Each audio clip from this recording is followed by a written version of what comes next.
3,600 miles. That's the distance a Notre Dame sophomore, soon to be junior, is biking all across the country, and it's all for a good cause. In fact, Jack Owens is in the middle of his ride, but he stopped it just to join us in studios right now, so he's with me.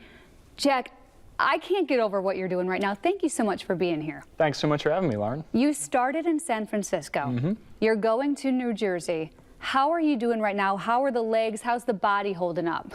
Feeling good so far physically. I mean, obviously this is something that's physically taxing on the body, but I've had so many people from family members, friends at college, at Notre Dame, that just helped to make sure I was prepared. And why are you doing this? Well, I've been working for a lung cancer organization for a number of years now. It's called Ride Hard, Breathe Easy, and it's in memory of my grandmom who passed away in 2011 from lung cancer. It's something that I always knew I wanted to do to make a difference, just because I've seen what the organization does to really change lives of lung cancer patients and their families. So I'm just glad I get the opportunity to do that now. But Jack, you are amazing, because let's be honest, you could do anything to fundraise for lung cancer. You don't exactly need to bike across the country in the middle of summertime to do it. So talk to me about how you prepared yourself for such a journey. So in 2017, my uncle did a similar journey. He biked cross country the other way. So I kind of used his journey as a blueprint for myself and tried to tie in as many groups and communities that I'm part of that have just been supportive, whether it's home in Philadelphia or my home away from home here in South Bend at Notre Dame.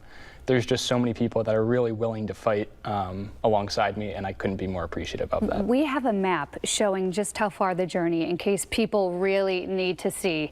If you can imagine what biking across the country looks like, you know, the map really puts it into context. Here it is right here. Unreal. You have some family in studio with you right now. They're looking at you so proud.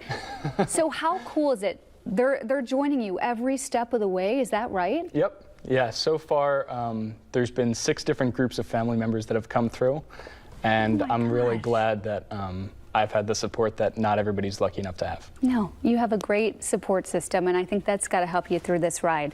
Logistically speaking, how does one bike across the country? Well, on average, it's about anywhere from 80 to 100 miles a day. We've been a little bit ahead of schedule. Oh, you're ahead of schedule on top of it. Yeah, gotten lucky with wind and weather and whatnot.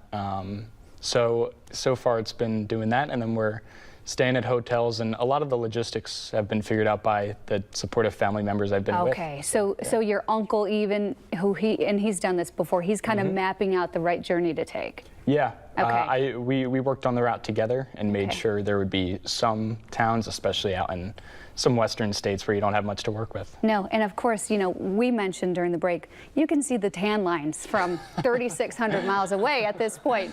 How are you staying safe out there? Because I'm looking at the forecast even for this weekend. We have some really high temps on the way. What are you doing to stay safe on your ride?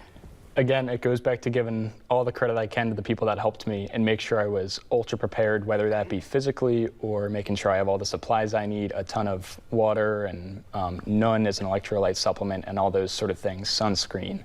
And I can obviously take care of some of that on my own, but I wouldn't be able to remember it day in and day out every single day without everybody that's right. They're kind of watching you to make sure you're okay. So and I love it. Here's a shot of his uncle standing right now. Uncle's from the East Coast, right? That's what he said. Flew into Chicago along with his cousin last night. I just think it's amazing to see them all here right now.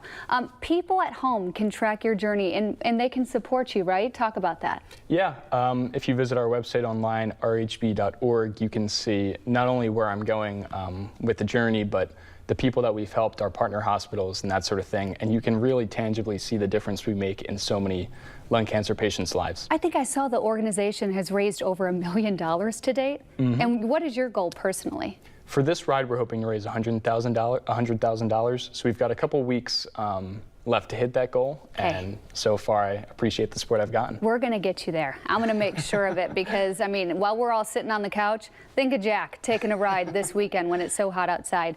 You are really impressive. Can I ask real quick, you're going to be a junior, business major. What do you want to do? Because I see you going very far and being a successful businessman one day.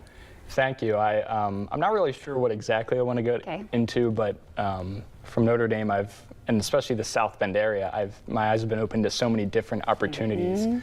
And the hard part is narrowing down my choices because everything seems so great. Yeah, well, you're going to be just fine, I think. And please keep us updated on your journey. I'll be following along on that link. We'll have all this information on how you can support him on our website as well.